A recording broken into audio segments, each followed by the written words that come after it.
Bonjour mesdames et messieurs, ce matin dans le cadre de cette antenne, nous sommes très ravis d'être avec vous. Ici, nous vous partageons l'actualité au niveau local, national et international. Ici, ce matin, nous commençons par le Nord Kivu. Toute force illégale qui va essayer de nous défier, nous allons faire face à elle. C'est ce qu'a dit la MONUSCO.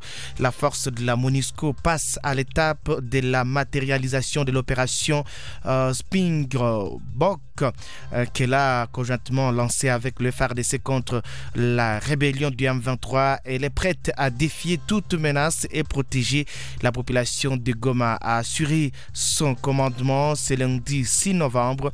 Le commandant de la force onusienne, le général des corps d'armée Otavio Rodriguez de Miranda Filno, a tenu des propos à l'issue de sa visite.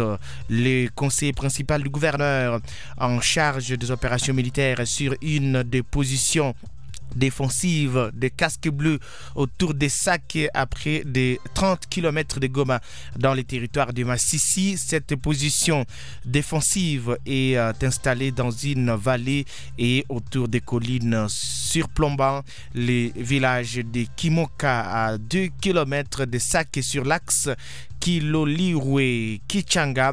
Elle vise à protéger Sac contre toute éventuelle attaque des rebelles qui ont occupé depuis quelques jours plusieurs positions dans cette partie du territoire de Massissi. Les commandants de la force de la MONUSCO annoncent qu'au moins 4 contingents de casques bleus sont déployés dans ces positions défensives avec un important arsenal militaire pour mener cette opération en appui au FARDC. Nous avons pour mandat de protéger les populations de la RDC et nos hommes qui sont déployés ici, ils y sont en dehors de leurs bases respectives parce qu'ils sont prêts à mourir pour protéger les habitants de ces pays. Toute force illégale qui va essayer de nous défier, nous allons faire face à elle et il est nécessaire de rassurer tout le monde que la MONUSCO a pour mandat d'appuyer le FARDC partout où le FARDC exprime ses besoins de notre appui.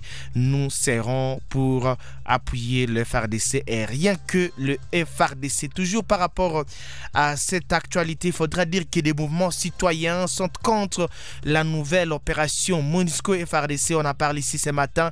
C'est dans une déclaration faite à la presse le lundi, donc hier 6 novembre 2023. Les collectifs des mouvements citoyens de la ville de Goma, chef-lieu du Nord Kivu, qui s'inscrivent en faux contre l'opération Springbok, nouvellement lancée conjointement entre la mission des Nations Unies pour la stabilisation du Congo et les forces armées de la République démocratique du Congo, et dont l'objectif principal est de protéger la ville de Goma et la cité de Sac contre l'attaque du M23/RDF. Pour ces structures de la société civile, cette opération n'a pas sa raison d'être car depuis plus de 20 ans, la MONUSCO a défailli à sa mission de restaurer la paix. Par contre, disent-elles, il y a eu augmentation des groupes armés, des déplacements des populations, des pillages des ressources naturelles, plusieurs agressions et toute autre forme de violence sous l'œil de la mission onusienne. Nous interpellons nos autorités politico-administratives et militaires congolaises qu'au vu de ces expériences malheureuses que nous avons envers la MONUSCO, la population n'est pas d'accord avec cette opération conjointe car elle-même avait déclaré que les terroristes du M23 étaient lourdement armés plus que les forces militaires des Nations Unies et mieux organisés plus que les FARDC, déclarent-elles dans leur déclaration. Ces mouvements citoyens du Nord qui vous réitèrent cependant leur soutien aux forces armées de la République démocratique du Congo, auxquelles revient la défense du territoire national, et demandent aux autorités congolaises de se désolidariser de la MONUSCO qui, tout compte fait, est à la fin de son mandat. Il demande également à la MONUSCO d'éprouver sa bonne volonté en commençant cette opération dans les zones encore sous occupation des rebelles du M23, qui est la ville de Goma et la cité de Saké.